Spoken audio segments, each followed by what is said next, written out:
पहली बात तो ये, जो तू टिकटॉक चलती है, और दूसरी बात ये, इस चैप्टर के साथ तुम्हारा कोर्स खत्म हो जाएगा गाइस। तो जय हिंद करते हुए मैं आपका स्वागत करता हूं लर्न एंड फन कॉमर्स की सेवाओं में। तो दोस्तों, मैक्रो इकोनॉमिक्स से determination of income and employment का चैप्टर लेकर आया हूं। मैं आपका भाई दोस्त educator of economics love Kaushik आपका साथ दे रहा हूं। इस 12 नंबर के चैप्टर को कंप्लीट कराने में सबसे ज्यादा नंबर का चैप्टर है टर्म 2 के एग्जाम में। ये 12 नंबर का नेशनल इनकम से ही बड़ा है। तो इसका पार्ट 1 है। लेक्चर 1 के अंदर हम क्या क्या कवर करेंगे वो बताऊंगा, और अच्छे तरीके से सारे कॉन्सेप्ट अभी कराने वाला हूं क्रिस्टल क्लियर। तो एंड तक इस वीडियो को देखते रहो, और जो भी इसके पार्ट्स आएंगे 4 से 5 वीडियो में चैप्टर खत्म हो जाएगा। वैसे तो बता रहा हूं, सारे पार्ट देखना। आपको शुरू से अगर ये चैप्टर मुश्किल लगा हो तो ये वीडियोस देखने के बाद बिल्कुल भी मुश्किल नहीं लगेगा। तो शुरुआत कर रहे हैं दोस्तों। आपको ये बताना चाहूंगा, चैप्टर के नाम में कहीं ना कहीं इनकम है और कहीं ना कहीं एम्प्लॉयमेंट है। अभी इस बात को इग्नोर करते हुए कुछ बेसिक चीजों को पढ़ेंगे जिसके बिहाफ पे इस कॉन्सेप्ट की नींव रखी गई है, इस चैप्टर की नींव रखी गई है। तो 3 कॉन्सेप्ट यहां पर मेन पढ़ाए जाएंगे। एक कंजम्पशन जिसको सी से डिनोट करेंगे, एक सेविंग्स जिसको एस से डिनोट करेंगे, और एक इनकम। इनकम को गाइस वाई से डिनोट किया गया है, और इनकम के साथ साथ उसको आउटपुट भी बोला गया है, क्योंकि जितना एक कंट्री का आउटपुट होता है उतनी ही उस कंट्री को इनकम होती है। तो इनकम और आउटपुट दोनों की वैल्यू इक्वल होती है इस बेसिस पर। तो यहां पर कंजम्पशन की बात अगर मैं आपसे करूं तो कोई क्वेश्चन पूछा जाए कि कंजम्पशन होता क्या है, तो ऐसे ही मन में ख्याल आता है भाई कुछ भी खा लो, खाना खा लो, फ्रूट खा लो, सैलेड खा लो, या छोले भटूरे खा लो, नॉनवेज खा लो, वो सब कंजम्पशन है, ये समझ में आता है। लेकिन यहां पर हम किसी कॉमोडिटी के इस्तेमाल या उसका पेट के अंदर जाने को कंजम्पशन नहीं बोलेंगे। यहां पर हम कंजम्पशन का मतलब बोल रहे हैं कि कंजम्पशन एक खर्चा है, वो इनकम का ऐसा हिस्सा है जिसको हम खर्च कर देते हैं। तो कंजम्पशन के बारे में बोला गया है कि ये एक्सपेंडिचर है, और मैंने एक्सपेंडिचर ऐसे शॉर्ट में लिखा हुआ है, आप इसको पूरा कर लेना। सेविंग इनकम का वो हिस्सा है जिसको कोई नहीं खर्चता, यानी अपने पास बचा लेते हैं, तो it is not expenditure, spend नहीं होता है अमाउंट, ठीक है जी। और इनकम की बात बोली है, तो इन तीनों की डेफिनेशन आपके सामने आसान लैंग्वेज में ये है। Consumption is the part of income that is consumed, या फिर आप वर्ड यूज कर सकते हो स्पेंड, ठीक है जी। फिर saving is the part of income that is not consumed. Not consumed मतलब दैट इज सेव्ड। कुछ भी वर्ड यूज कर लो, या तो नॉट कंज्यूम्ड या सेव्ड, डेफिनेशन आपकी ओके रिपोर्ट यही रहेगी, कोई दिक्कत वाली बात नहीं है। तो इसके हिसाब से अगर मैं बोलूं कि पेन का कलर चेंज करते हुए कि 80 रुपए मैंने खर्चे थे और 20 रुपए मेरे पास बचे हैं, तो मेरी इनकम कितनी थी भाई। अगर मुझे ये दोनों वैल्यूज गिवन हो तो इनकम कैलकुलेट करनी हो, तो कंजम्पशन और सेविंग दोनों अमाउंट को ऐड कर दूंगा, सम कर दूंगा, तो मेरे पास इनकम की वैल्यू आ जाएगी। तो 80 + 20 100 हो गया। तो यहां से ये पता लगा कि जो इनकम होती है वो कंजम्पशन और सेविंग का टोटल होती है। ये आइडेंटिटी और फॉर्मूला यहां से डेवलप हो गया, इसको हमेशा याद रखना, इस चैप्टर में आसान लेवल का फॉर्मूला है। तो इनकम के बारे में बोलते हैं, income is the sum total of consumption and saving. Consumption फिर सी है, सेविंग फिर एस है। तो गाइस पहली आइडेंटिटी आपके सामने आई है। अब एक एक कॉन्सेप्ट को कुरेद देंगे। पहले कंजम्पशन की डिटेल पढ़ेंगे इस चैप्टर में, ये होता क्या है, फिर सेविंग की डिटेल पढ़ेंगे इस चैप्टर में, इससे रिलेटेड एक एक कॉन्सेप्ट को अच्छे से पढ़ेंगे और आगे बढ़ेंगे, ठीक है जी। तो आ जाओ कंजम्पशन के बारे में। कंजम्पशन और इनकम में अपने आप में एक रिश्ता है, उस रिश्ते को समझते हुए आगे बढ़ेंगे। ऐसा नॉर्मली माना जाता है जैसे जैसे एक इंसान की इनकम बढ़ती है वो अमीर होता रहता है, उसके साथ साथ वो कंजम्पशन भी ज्यादा करता है, यानी ज्यादा खर्चा करता है, ठीक है। कंट्री के साथ भी ऐसा होता है, इकोनॉमी एज अ होल के साथ भी ऐसा होता है। इनकम के कम होने पर इकोनॉमी का कंजम्पशन लेवल कम हो जाता है, यानी वो कम पैसे खर्च करता है। ये नॉर्मल थॉट है, समझ रहे हो। नॉर्मली इस किसी भी इंसान को ये बात समझाओ कि अमीर होगा तो ज्यादा पैसे खर्चेगा, गरीब होगा तो कम पैसे खर्चेगा, ये आसानी से बात समझ में आ जाएगी। बात हटके क्या है, फादर ऑफ मैक्रो इकोनॉमिक्स कहे जाने वाले जॉन मानियार्ड कीन्स, यानी जेएम कीन्स बोलते हैं, अमेरिकन इकोनॉमिस्ट थे। उन्होंने इसके हटके एक नया कॉन्सेप्ट और बताया। उन्होंने कहा यह बात तो ठीक है, ऐसा सोचते थे क्लासिकल इकोनॉमिस्ट। 12th क्लास में क्लासिकल इकोनॉमिस्ट का इतना मीनिंग जानने की जरूरत नहीं है। ऐसा मान लो क्लासिकल इकोनॉमिस्ट का मतलब पुराने सॉन्ग्स की तरह पुराने वाले इकोनॉमिस्ट, ठीक है। पुराने इकोनॉमिस्ट ऐसा सोचते थे। कीन्स कहते थे आप सही सोचते हो, लेकिन आप एक बात नहीं सोच पाए। वो बताया कीन्स ने, क्या नहीं सोच पाए। कीन्स कह रहा है ये जो पॉजिटिव रिलेशन है इनकम और कंजम्पशन में, ये बात ठीक है, लेकिन तब क्या, जब इनकम लेवल 0 हो, कंजम्पशन होगा या नहीं होगा। देखो जब इनकम लेवल 0 होती है कंजम्पशन तब भी होगा। पर्सनल लेवल पे सोच के देख लो, जब हमारे पास पैसे नहीं होंगे तो क्या जिंदा रहने के लिए खाएंगे नहीं, तो खाने के लिए इंसान कुछ भी कर सकता है, चाहे कोई वो इलीगल एक्टिविटी हो या फिर किसी मंदिर या गुरुद्वारे में जाके खाना खा सकता है। ठीक है, इलीगल एक्टिविटी में कुछ भी आ सकता है, चोरी चकारी मर्डर डकैती कुछ भी आ सकता है, लेकिन इकोनॉमिक्स में ऐसा कुछ नहीं माना गया। इकोनॉमिक्स बोलती है जब किसी बंदे की इनकम जीरो हो तो वो कंजम्पशन जरूर करता है, बट वो कंजम्पशन के लिए पैसा लेकर आता है तो पैसा उसको मिलता है लोन की तरह, मतलब लोन के रूप में मिलता है। ये अजम्पशन है यहां पर वो मर्डर की अजम्पशन नहीं मान रखी। तो दोस्तों जीरो इनकम पे भी एक कंजम्पशन होता है, उस कंजम्पशन को सी बार से डिनोट करते हैं। ठीक है जी, और ये प्रॉपर लोन अमाउंट होता है एक तरीके से। इसकी आगे और गहराई में चर्चा होगी, और इस वाले कंजम्पशन को एक अलग और बेहतरीन नाम दिया गया है जिसको बोलते हैं ऑटोनोमस कंजम्पशन। ठीक है जी, स्पेशल ऑटोनोमस कंजम्पशन है ये। और जो ये वाला कंजम्पशन था जो इनकम से पॉजिटिवली या डायरेक्टली रिलेटेड था, इसको बोला गया है इंड्यूस्ड कंजम्पशन। तो इंड्यूस्ड कंजम्पशन और ऑटोनोमस कंजम्पशन, एक कंजम्पशन की दो वैरायटी हो गई, दो टाइप हो गए यहां पर। इसकी डेफिनेशन कोई पूछे सब कुछ बताऊंगा। इंड्यूस्ड और ऑटोनोमस दोनों कंजम्पशन के बीच में डिफरेंस बता रहा हूं। ठीक है जी, अगले पेज पे आ जाओ। एक तरफ लिखा ऑटोनोमस कंजम्पशन और एक तरफ लिखा इंड्यूस्ड कंजम्पशन, और बीच में डाल दी लाइन, इनके कर रहे हैं डिफरेंसेस। सबसे पहली लाइन ऑटोनोमस कंजम्पशन की, ये कंजम्पशन वो कंजम्पशन है जिसका इनकम से कोई रिश्ता नहीं है, तो लिख दिया it refers to the consumption that is not related to the level of income. ये डेफिनेशन बन गई आपकी बुक में। ये नॉट रिलेटेड, इसकी जगह लिखा होगा कहीं कहीं इंडिपेंडेंट। ठीक है जी, तो ये वर्ड समझ जाना, बुक से अलग हमने लिखा है आसान भाषा में, क्योंकि बुक्स तुम कोई भी यूज कर सकते हो यार, कोई भी रेफरेंस बुक स्कूल ने बताई हो या किसी और तुम्हारे गाइडेंस देने वाले बंदे ने बताई हो, अपना किसी रेफरेंस बुक से मतलब नहीं है। आपन जो यहां पर स्टफ प्रोवाइड कर रहे हैं वो बेस्ट क्वालिटी का हर बुक से लगा लो मिला कर दिया गया है। ठीक है ना, तो ये इंडिपेंडेंट। और एक डेफिनेशन और बन सकती है ऑटोनोमस कंजम्पशन की, it refers to the consumption exist at zero level of income. देखो पीछे देखो वापस, जो जीरो लेवल ऑफ इनकम पे कंजम्पशन था वही ऑटोनोमस कंजम्पशन है। एक्चुअली इसका इनकम से कोई रिश्ता दिखाई नहीं पड़ रहा है, यानी यहां पर ना तो इनकम बढ़ रही है कम हो रही है, तो इनकम बढ़ेगी कम होगी तो उसके साथ जो कंजम्पशन चलेगा वो इंड्यूस था। तो यहां पर देखो दोस्तों डेफिनेशन बन गई है एक ये, और सामने डेफिनेशन इसकी बनेगी it refers to the consumption which is directly या positively related with the level of income. बस ये वर्ड डालना है नॉट रिलेटेड की जगह, डेफिनेशन सेम बन जाएगी। अगर आप इस बात को समझोगे तो मुझे लग रहा है कि तुम मेरा साथ दे रहे हो। ठीक है ना, तो हैंड टू हैंड ये चीजें अपनी कॉपी में भी नोट करते हुए चलो, अपने खुद के नोट्स बनाओगे तो उससे बढ़िया कोई बात है नहीं।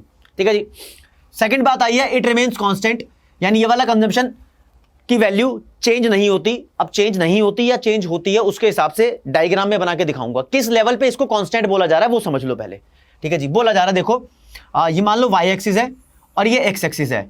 अब इस चैप्टर में determination of income and employment वाले चैप्टर में जितने भी डायग्राम बनाए जाएंगे, हर एक डायग्राम के एक्स एक्सिस पे हम इनकम एंड आउटपुट को शो करेंगे। तो मैंने वाई लिख दिया, इसका मतलब इनकम एंड आउटपुट है, और एक्स एक्सिस पे बता दिया, वाई एक्सिस पे कंजम्पशन लिखूंगा। जो भी कर्व बनाओगे उसका नाम वाई एक्सिस पे लिखना है, तो आपका ये झंझट खत्म हो जाएगा कि सर एक्स एक्सिस पे और वाई एक्सिस पे क्या क्या लिखते हैं। ठीक है, इस चैप्टर में एक्स एक्सिस पे इनकम एंड आउटपुट और वाई एक्सिस पे बता दिया आपको। ठीक है जी, तो ऐसा बोलते हैं इनकम और कंजम्पशन इन दोनों का कोई रिलेशन नहीं होता, तो वो वाला कंजम्पशन ऑटोनोमस कंजम्पशन है। तो ऑटोनोमस कंजम्पशन की line parallel to X axis जाएगी और इसको सी बार से डिनोट कर देंगे। ये लाइन क्या शो कर रही है एक अलग से हटके बता देता हूं। यहां पर देखो, मान लो ये कंजम्पशन कर्व है। ठीक है, ये शो कर रहा है कि यहां पर इनकम का लेवल पहले y1 है, इसको और बढ़ा के y2 कर दो, इसको और बढ़ा के y3 कर दो, यानी इनकम कितनी भी बढ़ती जाए ये कंजम्पशन टस से मस नहीं होगा, इतना का इतना रहेगा सी बार की तरह। ये तो बना दिया रफ में, ये हो गया मेन। आप ऐसे बना के आ सकते हो एग्जाम में, कोई दिक्कत परेशानी वाली बात नहीं है। तो क्योंकि ये पैरेलल है, टेस्ट इनकम के बढ़ने से या कम होने से ये चेंज नहीं होगा, इस वाली सेंस में इसको कांस्टेंट बोला गया है। समझ रहे हो? तो कांस्टेंट क्यों बोला गया है मैंने वो बताया आपको। ठीक है, और दूसरा ये वाला कंजम्पशन कभी जीरो नहीं हो सकता, यानी कांट बी जीरो, ये जीरो होगा ही नहीं, क्योंकि इनकम चाहे जीरो हो जाए कंजम्पशन कभी जीरो नहीं होता। आफ्टर ऑल हम लोगों को जिंदा तो रहना ही है। तो दोस्तों पहला पॉइंट ऑफ डिफरेंस डेफिनेशन का बन गया। दूसरा पॉइंट ऑफ डिफरेंस, अगर इधर बोल रहा है ये कांस्टेंट है तो यहां बोलेंगे ये इनकम के बढ़ने के साथ साथ बढ़ जाता है और इनकम के कम होने के साथ साथ कम हो जाता है, चाहे वो रिपीट हो रही हो चीज, लेकिन चीज ओके है। थर्ड नंबर पे इसका कर्व बना के दिखा देंगे, तो ये जैसे प्राइस और सप्लाई में पॉजिटिव रिलेशन होता है, ऐसे यहां पर कंजम्पशन और इनकम में पॉजिटिव रिलेशन है, और यहां पर जो कर्व बनेगा इसका ओरिजिन से निकलते हुए ऐसी लाइन बनेगी। तो ये ऑटोनोमस और इंड्यूस्ड के बारे में था। ठीक है जी, तो सबसे पहली बात मैंने आपको कंजम्पशन की डिटेल दी, अभी और डिटेल देनी बाकी है। दूसरे नंबर पे आ जाते हैं सेविंग्स के बारे में दोस्तों, ठीक है। सेविंग्स के बारे में भी चलो पहले कंजम्पशन कर्व नाम की हेडिंग है, चलो इसको देख लेते हैं। ऑटोनोमस कंजम्पशन कर्व ये रहा, इंड्यूस्ड कंजम्पशन कर्व ये रहा। एक ही डायग्राम में दोनों कंजम्पशन कर्व बना दिए, लेकिन दोस्तों टोटल कंजम्पशन तो ऑटोनोमस प्लस इंड्यूस्ड होता है, इन दोनों का टोटल होता है। अभी जो सिंबल लिखे हैं किसी काम के नहीं है, बाद में इस सिंबल को चेंज करूंगा जो काम में आएंगे, ठीक है जी।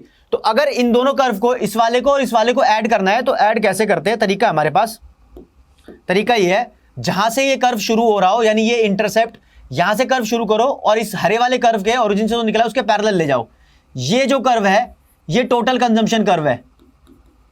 अगर कभी अकेले टोटल कंजम्पशन कर्व बनाना आया, मैंने ऐसे लिख दिया टोटल कंजम्पशन, तो अकेले कैसे बनेगा, मान लो ये दो बनाए, यहां पर कंजम्पशन लिखा, यहां पर इनकम एंड आउटपुट लिखा, तो कंजम्पशन कर्व दोस्तों बनाया जाएगा एक ऐसी लाइन जो वाई एक्सिस को टच करती होगी। ये कंजम्पशन कर्व है, सिंपल अकेला यहां बना दिया। और ये बनाया कैसे गया, ऐसे डिराइव हुआ है, ठीक है जी। तो आपके काम में ये आएगा, ये कोई काम नहीं आएगा आगे, बस इतना पता होना चाहिए था। तो मैं बता रहा हूं सेविंग्स के बारे में, मैंने बोला कि सेविंग की थोड़ी डिस्कशन कर लेंगे। तो सेविंग के बारे में, सेविंग और इनकम में रिलेशनशिप कैसा होता है, तो वैसा ही रिलेशन होता है जैसा इनकम और कंजम्पशन में होता है। नॉर्मली बोलते हैं जैसे जैसे इंसान अमीर होता जाता है वो पैसे बचाने भी ज्यादा शुरू करता है। भाई अमीर हो रहा है, पैसे ज्यादा हो रहे हैं, खर्चेगा भी ज्यादा, बचाएगा भी ज्यादा, ठीक है। और पैसे कम होते जाएंगे तो उसका सेविंग का लेवल भी कम होता जाएगा। ऐसा इंडिविजुअली भी हो सकता है और इकोनॉमी एज अ होल के साथ भी हो सकता है, ठीक है। लेकिन कीन्स कहते हैं जब इनकम जीरो थी, यानी जब ऐसा कुछ नहीं था कि इनकम बढ़ रही हो या कम हो रही हो, तब भी सेविंग्स होती है हमारे पास। अब आप सोचोगे चलो वो बात तो समझ में आई थी कि जब इनकम जीरो थी तो कहीं ना कहीं से कंजम्पशन करेंगे, खाएंगे, लेकर आएंगे सामान। लेकिन जब इनकम जीरो है तो कौन बेवकूफ सेव करेगा, मतलब खाने के पैसे तो है नहीं, सेव करने के कहां से आएंगे। तो ये बड़ा अटपटा सा कॉन्सेप्ट है। तो दोस्तों यहां पर एक नई और विचित्र चीज सामने निकल कर आती है। तो यहां पर सेव नहीं करता कोई भी, एक्चुअली यहां पर जो अमाउंट कंजम्पशन, ऑटोनोमस कंजम्पशन के समय हमने लोन पर लिया था, वही वाला लोन अमाउंट बोला जाता है। इनकम जीरो है तो ये लोन अमाउंट बन जाता है हमारी डिस सेविंग, यानी सेविंग नहीं है, ये उल्टी सेविंग है। कैसे समझाना चाह रहा हूं, ऐसे समझो। अभी हमने एक आइडेंटिटी पढ़ी थी जो कि बोलती थी income is equal to consumption plus saving होता है। तो यहां पर इनकम जीरो है, मान लो इनकम जीरो है और हमने 10 रुपए का कंजम्पशन कर लिया है, तो जो 10 रुपए हैं ये ऑटोनोमस कंजम्पशन है, ठीक है, क्योंकि इनकम जीरो है।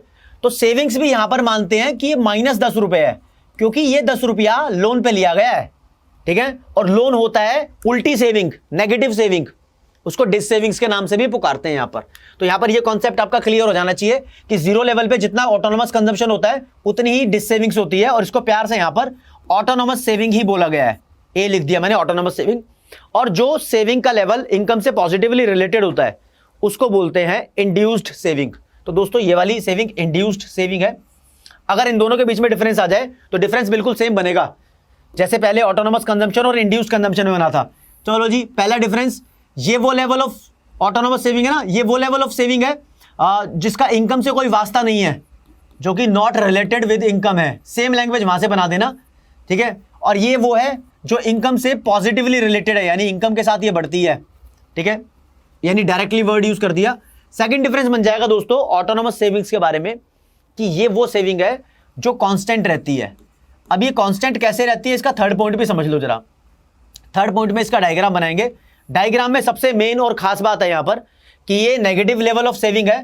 तो ये मान लो एक्स एक्सिस है, यहां पर एक्स एक्सिस है लेकिन लिखते इनकम एंड आउटपुट वाई के थ्रू है। ये वाई एक्सिस है और ये ओरिजिन का पॉइंट है, और ये नेगेटिव वाई एक्सिस है। यहां पर सेविंग लिखेंगे क्योंकि सेविंग कर्व बनाऊंगा, और सेविंग कर्व नेगेटिव साइड से शुरू होगा, ये पैरेलल टू एक्स एक्सिस जाएगा हमेशा। हाँ, ये मान लो इसको -s बार या स्मॉल s बार से डिनोट कर सकते हो। ये कर्व बनाया जाएगा, ये रहा एक्सिस, ठीक है जी। तो पैरेलल टू एक्स एक्सिस है, इनकम बढ़े या कम हो ये सेविंग का लेवल उसके हिसाब से अफेक्ट नहीं होता, तो उसी सेंस में ये कांस्टेंट है। अब आ जाओ जी इंड्यूस्ड वाले में। पहला पॉइंट हो गया डिफरेंस का, डेफिनेशन का। दूसरा, ये कांस्टेंट है तो इसके बारे में लिखेंगे कि ये इंड्यूस सेविंग इनकम के बढ़ने में बढ़ जाती है और इनकम के कम होने पे कम हो जाती है। और थर्ड पॉइंट ऑफ डिफरेंस में इसका भी ग्राफ बनेगा, लेकिन ये पॉजिटिवली रिलेटेड होती है तो पॉजिटिव सेंस में इसका ग्राफ बनाया जाएगा। ऑरिजिन से शुरू होता है और ऐसे एक लाइन निकलेगी। तो दोस्तों ये हो गया अपना इंड्यूस्ड सेविंग, ये हो गया ऑटोनोमस सेविंग। इन दोनों कर्व को ऐड कर देंगे तो टोटल सेविंग का कर्व आ जाएगा, मेन सेविंग का कर्व आ जाएगा। तो सेविंग कर्व अगर सीखना है तो देख लो, पहले बना देता हूं एक ही ग्राफ में। ये एक्स एक्सिस है, ये इंड्यूस्ड सेविंग और ये ऑटोनोमस सेविंग। अगर यहां पर हमें सेविंग कर्व बनाना है तो इसके यहां से पॉइंट शुरू करेंगे नेगेटिव लाइन से और इसके पैरेलल ले जाएंगे। तो दोस्तों ये जो कर्व है ये सेविंग कर्व है। तो कभी भी सेविंग कर्व बनाना आ जाएगा तो ऐसे बनाकर नहीं दिखाएंगे। सेविंग कर्व देखो कैसे दिखाते हैं, स्पेशलिटी उसकी यही है कि नेगेटिव साइड से निकलता है। तो सेविंग कर्व नेगेटिव साइड से निकाल दो बस, ये सेविंग कर्व है, ठीक है जी। और ये जो ऑरिजिन से लेके यहां तक की वैल्यू है ये नेगेटिव सेविंग है, जिसको हम डिस सेविंग्स बोलते हैं। जितना ये अमाउंट होता है उतना ही अमाउंट कंजम्पशन में ऑटोनोमस कंजम्पशन के तौर पर होता है। ये बात आपको क्लियर होनी चाहिए। तो मैंने आपको दो चीजें पूरे कंप्लीट तरीके से बताई कि कंजम्पशन और सेविंग का फंडा क्या होता है। ये कॉफी नहीं है, पहली बात तो पानी है, कॉफी के कप में पानी है। इंडिया में चलता है नई पैकेट में चीज पुरानी, तो यहां भी चलता है कॉफी के ग्लास में पानी। अब कंजम्पशन कर्व से रिलेटेड एक चीज और पढ़ेंगे दोस्तों, इसको बोलते हैं propensity to consume. Propensity to consume basically consumption function के नाम से जाना जाता है। और कंजम्पशन फंक्शन को क्योंकि मैं रिवीजन करा रहा हूं और वन शॉट में करा रहा हूं, शॉर्ट में लिखूंगा, जैसे भी लिखूंगा आप सुनते भी रह रहे हो। कंजम्पशन फंक्शन देखो, इनकम और कंजम्पशन में कोई ना कोई रिश्ता तो होता ही है। पहला रिश्ता आपने देखा, इनकम के साथ कंजम्पशन पॉजिटिवली रिलेटेड होता है और वो इंड्यूस्ड कंजम्पशन होता है। दूसरा देखा कि ऑटोनोमस कंजम्पशन इनकम से रिलेटेड है ही नहीं, ठीक है ना। तो मैं कुछ भी कह लूं, एक फंक्शनल रिलेशन है इनकम और कंजम्पशन में, तो बस वो जो फंक्शनल रिलेशन है उसको ही बोलते हैं कंजम्पशन फंक्शन या प्रोपेंसिटी टू कंज्यूम। लिखूंगा नहीं, बोलूंगा। अगर कोई डेफिनेशन पूछ ले इसकी, इन दोनों कॉन्सेप्ट का सेम नाम है, तो it is a functional relationship between income and consumption, that's it, ठीक है जी। तो वो बन गया। अब ये दो तरीके का होता है, तरीके सुन लो। एक होता है एवरेज, एक होता है मार्जिनल। मार्जिनल का मतलब होता है चेंज या एडिशनल। तो प्रोपेंसिटी टू कंज्यूम के नाम से चलेंगे। एक होता है एवरेज प्रोपेंसिटी टू कंज्यूम और एक होता है marginal propensity to consume. Last में ये नाम लगेगा ही लगेगा। तो एवरेज वाले को मैं ऐसे ना लिख के शॉर्ट में लिख के बता रहा हूं, average propensity to consume, APC लिखते हैं, और इसको लिखते हैं मार्जिनल प्रोपेंसिटी टू कंज्यूम। दोस्तों बेसिकली ये जो एपीसी और एमपीसी है, ये कंजम्पशन फंक्शन के दो टाइप है और ये न्यूमेरिकल लेवल पे आपके सामने आएंगे। तो इसका फॉर्मूला जानना जरूरी है। यहां पर एपीसी होता है कंजम्पशन अपॉन इनकम और एमपीसी होता है change in consumption upon change in income. यहां पर जो डेल्टा है इसका मतलब चेंज है, जो ट्राइंगल का निशान है। तो यहां से थ्योरी आपसे पूछ ले तो थ्योरी भी क्या होती है बताता हूं, सिंपल डेफिनेशन बनेगी। एपीसी क्या होता है? It is the ratio of consumption and income. MPC क्या होता है? It is the ratio of change in consumption and change in income. ये दो कॉन्सेप्ट बड़े इंपॉर्टेंट है कंजम्पशन फंक्शन के। ऐसे जैसे कंजम्पशन फंक्शन पढ़ाया है ऐसे सेविंग फंक्शन भी पढ़ना है, ठीक है, फिर कॉन्सेप्ट कंप्लीट होगा इनका। लेकिन मैं फिर भी आपको एक बात बता दूं कि आपको यहां से न्यूमेरिकल पूछा जा सकता है। एक तरफ कंजम्पशन और एक तरफ इनकम की वैल्यू आपको गिवन होगी। फॉर एग्जांपल बताया तो मान लो इनकम 0 है फिर 100 है, कंजम्पशन 10 है और फिर यहां 50 है। तो आपसे पूछ लेगा एपीसी की वैल्यू निकालो, ठीक है जी। तो एपीसी की वैल्यू आएगी कंजम्पशन अपॉन इनकम। पेन का कलर चेंज करते हुए बताता हूं, 10 अपॉन 0 नॉट डिफाइन होता है और इकोनॉमिक्स में ऐसे न्यूमेरिकल्स में नॉट डिफाइन को डैश से डिनोट कर देते हैं। चलो जी, फिर कंजम्पशन ये है, इनकम ये है, तो दिस अपॉन दिस 50 अपॉन 100 0.5 होता है। तो दोस्तों ऐसे एपीसी की वैल्यू निकालनी आ जाएगी। साथ में एमपीसी की अगर वैल्यू निकालनी आती तो एमपीसी थोड़ा अभी शुरुआत कर रहे हो तो फॉर्मूले से करो, delta C upon delta Y होता है। तो पहले चेंज इन कंजम्पशन निकाल लो अलग से। तो देखो शुरू की वैल्यू जो होती है वो चेंज नहीं बदलाती। तो कभी भी यहां पर एमपीसी की वैल्यू निकालोगे तो शुरू में नॉट डिफाइन आएगा, शुरू में चेंज नहीं होता, शुरू में तो पहली वैल्यू है और चेंज का मतलब दो वैल्यू का अंतर। तो पहली वैल्यू कहां से दो वैल्यू हो गई। अब सेकंड नंबर पे आओगे तो यहां पर दो वैल्यूज मिल जाएंगी आपको, पहले 50 उससे पहले 10। तो 50 और 10 के बीच का अंतर 40 हो गया, तो चेंज इन कंजम्पशन 40 है। और फिर इन दोनों के बीच का अंतर चेंज इन इनकम हो गया, 100 माइनस 0 100 है। तो यहां बन गया अपना 40/100 यानी 0.4। तो दोस्तों 0.4 एमपीसी की वैल्यू आ गई है यहां पर। तो ऐसे जितने भी ज्यादा आगे वैल्यूज गिवन होती उतनी ज्यादा ऐसे वैल्यूज तुम कैलकुलेट करके बता सकते थे। अब जिनको ये मुश्किल लग रहा है कि मैंने एमपीसी की कॉलम यहां बना दी, वो एक आसान काम कर सकते हैं कि इस कॉलम को बनाने से पहले एक चेंज इन कंजम्पशन की कॉलम बना लेते और एक चेंज इन इनकम की कॉलम बना लेते, फिर थर्ड कॉलम में इसको बनाते, फिर ये डिवाइडेड बाय ये ऐसे लिख देते। तो चेंज इन कंजम्पशन, पहले कंजम्पशन 10 है तो कोई बदलाव नहीं है, फिर 50 माइनस 10 यहाँ 40, इनकम में भी डैश और 100 माइनस 0 100, फिर दिस अपॉन दिस ये वाली वैल्यू आती। वैसे भी सही था, इतना कर रहे हो वो भी सही है, न्यूमेरिकल लेवल पे आ सकता है। तो ये इंपॉर्टेंट कॉन्सेप्ट है। फिर एक सिप पानी की पी जाए। दोस्तों इनकम एंड एम्प्लॉयमेंट का जो चैप्टर ना, यहां से तो क्वेश्चन आएगा ही आएगा, मतलब 12 नंबर की यूनिट है और यहां पर वैरायटी ऑफ क्वेश्चन मिलेंगे आपको। मैंने बोला कि 4 से 5 वीडियो के अंदर इसको खत्म करूंगा, तो जो भी 4 से 5 वीडियो बनाऊंगा, मान लो टोटल मिला के 4 वीडियो बना रहा हूं, तो 3 वीडियो में से आपको क्वेश्चन मिलेंगे ही मिलेंगे, तो मिस करने बनते नहीं है, आपको सीक्वेंस में सारी वीडियोस देखनी है। ये पार्ट 1 है, इसके बाद पार्ट 2 आएगा। तो अभी तक हाल फिलहाल कंजम्पशन फंक्शन और सेविंग फंक्शन मैं आप लोगों को करा चुका हूं, इससे रिलेटेड फिर न्यूमेरिकल्स भी आएंगे। कंजम्पशन फंक्शन किया है, सॉरी अभी ये सेविंग फंक्शन का दूसरा नाम है प्रोपेंसिटी टू सेव। प्रोपेंसिटी का मतलब प्रवृत्ति होती है या शायद आदत बोल सकते हो, तो इसका दूसरा नाम है सेविंग फंक्शन। तो बिल्कुल कंजम्पशन फंक्शन की तरह ही पैटर्न चलेगा याद करने का। सेविंग फंक्शन भी फ्रेंड्स 2 तरीके का होता है, एक एवरेज वाला जिसको बोलते हैं एवरेज प्रोपेंसिटी टू सेव, एक मार्जिनल वाला, इसको बोलते हैं मार्जिनल प्रोपेंसिटी टू सेव। कोई बोले फॉर्मूला बताओ इनका, तो APC is the ratio of saving and income, MPC is the ratio of change in saving and change in income. ये डेफिनेशन और फॉर्मूलाज दोनों बन रहे हैं यहां पर, ठीक है, दोनों बन रहे हैं यहां पर। अब कंजम्पशन फंक्शन और सेविंग फंक्शन आपके सामने प्रस्तुत कर दिए गए हैं, कोई दिक्कत नहीं है। यहां आपको एक इंपॉर्टेंट बात बताता हूं, एपीएस की वैल्यू नेगेटिव हो सकती है, क्योंकि सेविंग की वैल्यू भी नेगेटिव हो सकती है ना ऑटोनोमस। इसके अलावा जितनी भी आपको वैल्यूज बताई हैं, एपीएस, एमपीएस, एपीसी और एमपीसी, कुछ भी नेगेटिव नहीं हो सकता, सिर्फ ये एक अकेला नेगेटिव हो सकता है। इनके बीच में आपस में संबंध भी है, जैसे कंजम्पशन प्लस सेविंग इनकम होता है ना, ऐसे संबंध है। संबंध सारे जस्टिफाई कर रहे हैं, आपके काम आएंगे। देखो कंजम्पशन और सेविंग को टोटल कर दो तो हमें इनकम मिलता है। ये सिंपल सी आइडेंटिटी है, इसके हिसाब से बहुत सारी आइडेंटिटी प्रूव करके बता दूंगा। प्रूव करना आपको आए या ना आए, लेकिन जो आंसर आएगा वो आपको पता होना चाहिए। देखो मान लो मैं यहां पर क्या करना चाह रहा हूं, दोनों साइड को, ये लेफ्ट हैंड साइड है मान लो और ये राइट हैंड साइड है, इन दोनों साइड को किसी भी एक वैल्यू से डिवाइड कर दूं तो कोई फर्क पड़ता नहीं है, मैथमेटिकल इक्वेशन ये बोलती है। तो दोस्तों इन दोनों साइड को c प्लस एस और यहां पर y है, इन दोनों साइड को मैंने डिवाइड कर दिया मान लो y से, ये y से डिवाइड कर दिया, तो कोई फर्क पड़ेगा नहीं।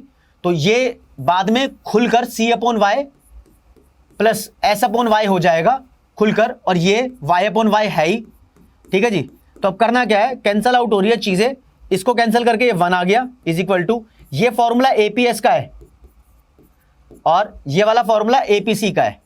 तो यहां पर एक नई आइडेंटिटी आई है कि कंजम्पशन फंक्शन की एपीसी और सेविंग फंक्शन की एपीएस दोनों को टोटल कर दो, यू विल गेट 1।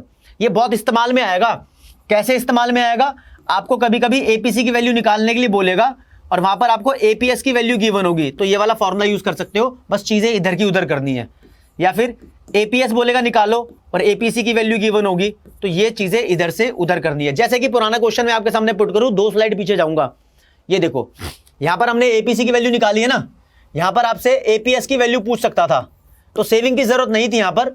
आप ये तो डैश है तो डैश चलेगा, ये 0.5 है तो 1 में से 0.5 माइनस कर दो, अगेन 0.5 एपीएस की वैल्यू भी यहां पर हो जाती। तो ये आसान तरीका था। सेम मार्जिनल वालों में है, मान लो दोबारा से ऐसे लिख रहा हूं, c plus S is equal to Y होता है, तो इस वाली साइड और इस वाली साइड दोनों को सेम चीज से मल्टीप्लाई कर दो तो भी कोई फर्क नहीं पड़ता। तो मल्टीप्लाई किया इस बार डेल्टा से, तो ये हो गया डेल्टा c प्लस एस, यानी पूरा ग्रुप यहां लिखा है, फिर ये डेल्टा वाई है।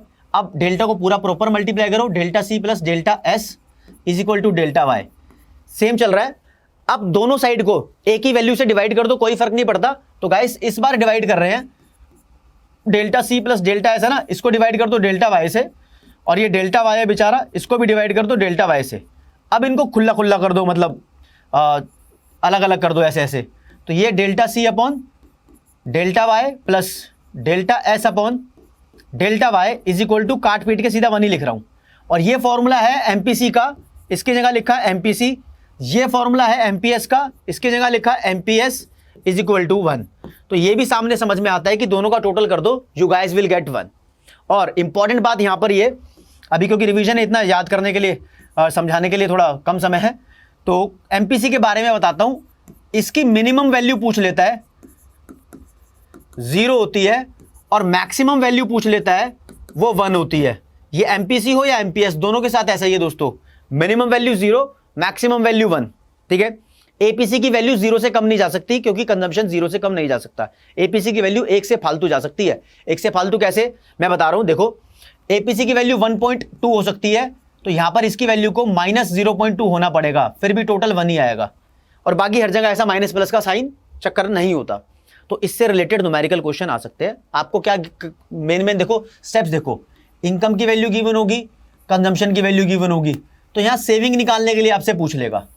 तो सेविंग कैसे निकाल दोगे यार, मान लो यहां पर 100 लिखा है, यहां पर लिखा है 40, ठीक है, तो आपको पता है consumption plus saving is equal to income होता है। तो सेविंग क्या होगा, इनकम माइनस कंजम्पशन।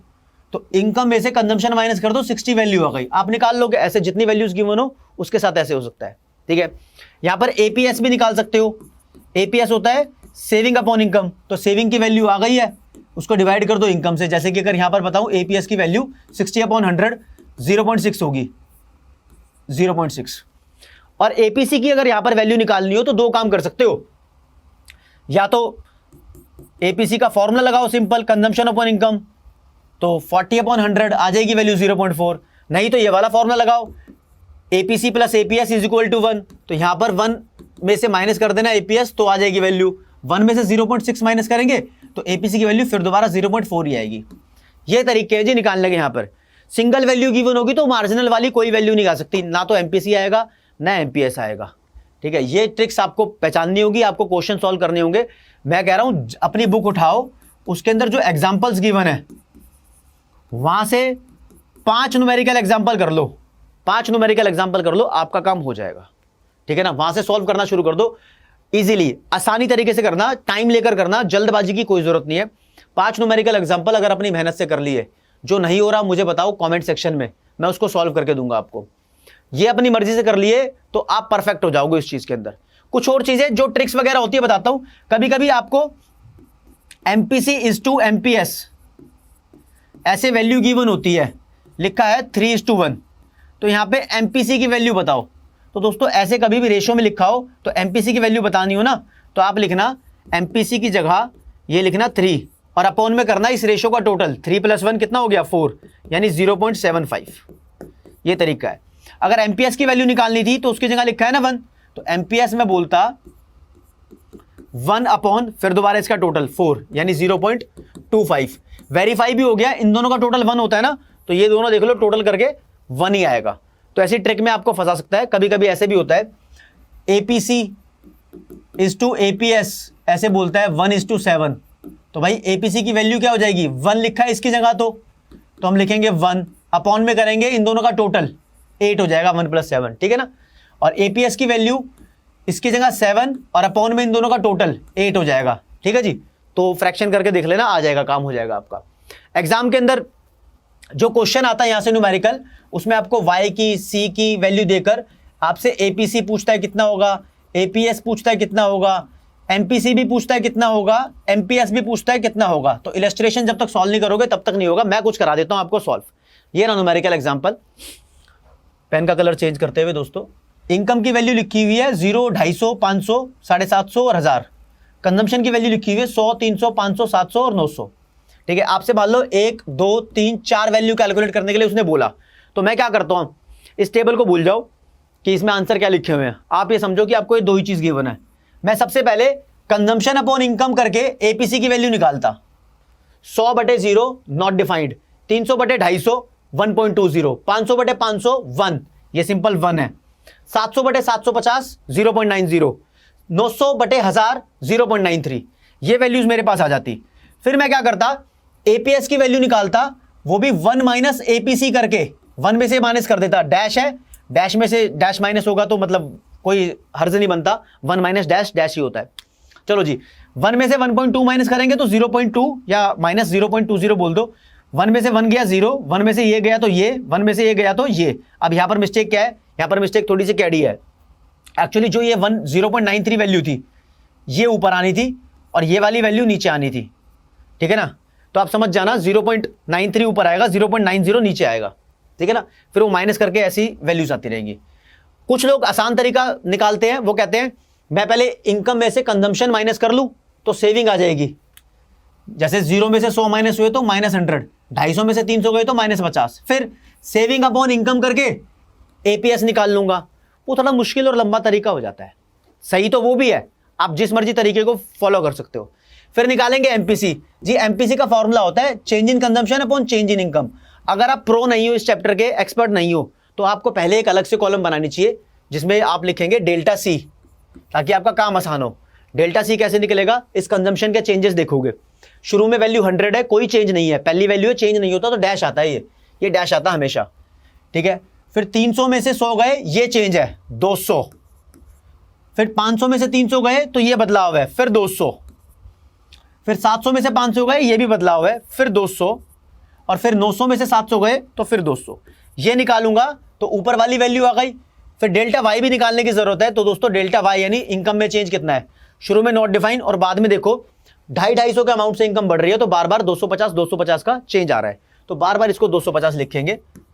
यहां पर आपको दिखाई दे रहा होगा, ठीक है जी। तो वैल्यूज निकालनी थी एमपीसी की, तो 200/250 बार बार है, तो 200/250 0.8 बार बार यही है, रिपीट हो रहा है, बार बार हमारा आंसर भी रिपीट हो जाएगा। जरूरी नहीं जो आपके एग्जाम में आएगा उसमें बार बार आंसर रिपीट हो, मतलब सेम हो, ठीक है जी। फिर स्मार्ट बंदे करेंगे, दोनों का टोटल 1 होता है, एमपीसी और एमपीएस। तो एमपीएस निकालना है तो 1 में से माइनस कर दो, 0.8 में माइनस हो जाएंगे 1 में से तो 0.2 बचेगा, बार बार यही होता रहेगा। तो गाइस ये तो सिर्फ एक एग्जांपल है, मैं कितने भी क्वेश्चन न्यूमेरिकल यहां पर सोल्व करा लूं, आपकी अपनी प्रैक्टिस के बिना काम बनेगा नहीं, ठीक है।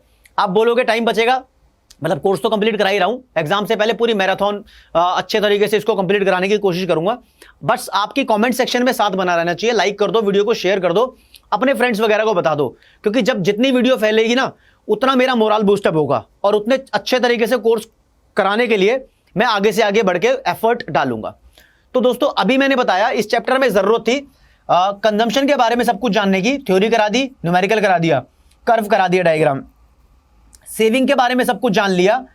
इनकम तो जान ही नहीं पाएंगे, बहुत सारा है अभी मैटर, जिंदगी भर तक चलता है, इसका भी कुछ ना कुछ रिलेशन इन दोनों से जान लिया। अब नई चीज इन्वेस्टमेंट है, यहां पर इन्वेस्टमेंट के बारे में जानेंगे। Investment is also very important component of this chapter. Investment जानेंगे, इन्वेस्टमेंट को बेसिकली बता दूं तो आई से डिनोट करेंगे दोस्तों, ठीक है। ऐसा बोला जाता है कि इनकम बढ़ती है तो इन्वेस्टमेंट भी ज्यादा होती है, हालांकि इन्वेस्टमेंट आपके बचाए हुए पैसों का हिस्सा है, पार्ट ऑफ सेविंग है। तो इनकम के बढ़ने पे इन्वेस्टमेंट भी बढ़ेगी, ठीक है। इनकम के कम होने पे इन्वेस्टमेंट भी कम होगी।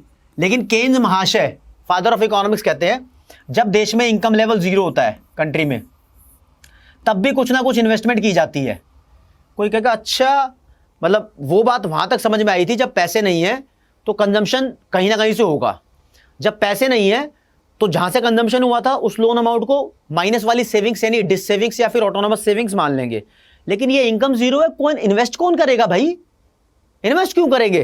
तो दोस्तों जब इनकम लेवल 0 होता है, हम लोग आपस में, पब्लिक शायद इन्वेस्ट ना करे, यहां पर देश की सरकार जरूर इन्वेस्ट करती है। ये सड़क, रोड, ब्रिज, पानी, एनर्जी जैसी सुविधाएं प्रदान करने से पीछे नहीं हटती, चाहे विदेशों से उसको जितना भी फंड कर्ज पे लेना पड़ जाए। तो गवर्नमेंट ये पब्लिक वेलफेयर के लिए इन्वेस्टमेंट करती है, और इस वाली इन्वेस्टमेंट को ऑटोनोमस इन्वेस्टमेंट कहा गया है। और जो ये वाली इन्वेस्टमेंट थी, ये इंड्यूस्ड इन्वेस्टमेंट हो गई। तो ये नॉर्मल है, इनकम बढ़ेगी तो इन्वेस्टमेंट बढ़ेगी, ऐसा लोग करते ही है ना। तो ये बेसिकली फर्म या प्राइवेट सेक्टर के द्वारा की जाती है इन्वेस्टमेंट। इसका मेन मोटिव प्रॉफिट कमाना ही होता है। ये वाली इन्वेस्टमेंट होती है ऑटोनोमस इन्वेस्टमेंट, ये फर्म नहीं करती, ये बेसिकली पब्लिक सेक्टर यानी गवर्नमेंट ही करती है देश के भले के लिए। जब नेशनल इनकम 0 है कंट्री की, तब भी कोई ना कोई इन्वेस्टमेंट का चक्कर चालू है। तो देखो दोस्तों, ऑटोनोमस इन्वेस्टमेंट और इंड्यूस्ड इन्वेस्टमेंट का अंतर अब आपके सामने आने वाला है। पहले नंबर पे वही ऑटोनोमस कंजम्पशन जैसी लाइनें चलेंगी। It is the level of investment which is not related with level of income, सिर्फ लाइन डाल दी, आप पीछे जाके कैच कर सकते हो। तो ये it is the level of investment which is positively या directly related with the level of income. Second number पे, क्योंकि मैं बोल भी रहा हूं तो आप मेरी वीडियो की वॉइस की क्वालिटी को थोड़ा स्लो करके अपनी कॉपी में नोट कर सकते हो। इससे आपका हार्डवर्क और लगन का पता लगेगा कि आप अपने एग्जाम के प्रति कितने स्ट्रिक्ट हो, तैयारी कर रहे हो कितनी डेडिकेशन से, ठीक है जी। ऑटोनोमस इन्वेस्टमेंट के बारे में दूसरी बात, इट रिमेन्स कांस्टेंट, ये कांस्टेंट रहेगी। कैसे रहेगी, कर्व बना के दिखाऊंगा। और इसके बारे में बात करेंगे तो ये इनकम के बढ़ने पे तो बढ़ेगी और इनकम के कम होने पे कम हो जाएगी। तो पॉजिटिव रिलेशन ऊपर बताया था, यहां पर उसका चेंज होने का बर्ताव बता दिया। ये बेसिकली फर्म सेक्टर करती है, it is done by firm sector, generally it is done by firm sector ये लिखेंगे, and generally it is done by government sector. ठीक है जी, या पब्लिक सेक्टर, कुछ भी लिख सकते हो। फोर्थ नंबर पे its main motive is profit maximisation, या फिर इकोनॉमिक मोटिव लिख देते हैं, इकोनॉमिक मोटिव भी चलता है, ये मैक्सिमाइजेशन मैंने शॉर्ट में लिख दिया। ठीक है, it's main motive is social welfare. कितने सारे डिफरेंस हो गए। ठीक है जी, 5वें नंबर पे इनका डायग्राम आ जाएगा।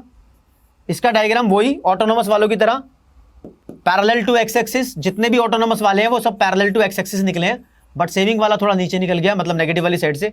यहां पर एक्स एक्सिस पे इनकम एंड आउटपुट यानी वाई की वैल्यू, और वाई एक्सिस पे जो कर्व बना रहे हैं उसका नाम। यहां आ जाओ जी, यहां पर इंड्यूस्ड इन्वेस्टमेंट का कर्व बनेगा और वो ऑरिजिन से निकलेगा। तो इन दोनों को जोड़कर मेन इन्वेस्टमेंट का कर्व हो सकता है। लेकिन बहुत इंपॉर्टेंट और ध्यान देने वाली बात यहां पर यह है कि determination of income and employment वाले चैप्टर में अब जब भी इस कॉन्सेप्ट से आगे इन्वेस्टमेंट का नाम आएगा तो हमेशा इन्वेस्टमेंट को ऑटोनोमस इन्वेस्टमेंट समझा जाएगा। यानी जब जब मैं इन्वेस्टमेंट बोलूंगा अब आगे चैप्टर में, वो ऑटोनोमस इन्वेस्टमेंट होगी। अजम्पशन है हमारी, असलियत में तो ये दोनों ही होती है, लेकिन ये भी पढ़ने लग गए ना 12th क्लास में, तो कॉन्सेप्ट बहुत सारा मिक्सअप हो जाएगा, बहुत बड़ा रायता फैल जाएगा। तो तुम्हारे कोर्स के हिसाब से अब जो भी इन्वेस्टमेंट होगी वो ऑटोनोमस इन्वेस्टमेंट होगी दोस्तों। तो यहां पर हमने दोस्तों अभी बेसिकली कॉन्सेप्ट कर लिया अपना। देखो क्या क्या किया, 1 मिनट रिवीजन में बता दूं आपको मैं। कंजम्पशन फंक्शन एपीसी एमपीसी पूरा बता चुका हूं। ठीक है जी, दूसरे पे सेविंग फंक्शन में एपीएस एमपीएस पूरा बता चुका हूं, इनके कर्व कर चुके हैं। तीसरे पे इन्वेस्टमेंट हमने पूरा कर लिया है। इन्वेस्टमेंट का इतना ही मैटर था अपने कोर्स में। ठीक है, बाद में इन्वेस्टमेंट मल्टीप्लायर आएगा तो उसको न्यूमेरिकल के हिसाब से उसको आगे करेंगे। ठीक है, अब जो नेक्स्ट क्लास दूंगा, यानी नेक्स्ट वीडियो का जिस तभी यहीं से ले लो। नेक्स्ट वीडियो में क्या मिलेगा आपको? नेक्स्ट वीडियो में अब आएगी आपके सामने एग्रीगेट डिमांड, एग्रीगेट सप्लाई और इक्विलिब्रियम नेशनल इनकम कैसे डिसाइड होती है। दोनों अप्रोच कराऊंगा, एडी अप्रोच और एएस अप्रोच, दोनों अप्रोचेस वहां पर होगी।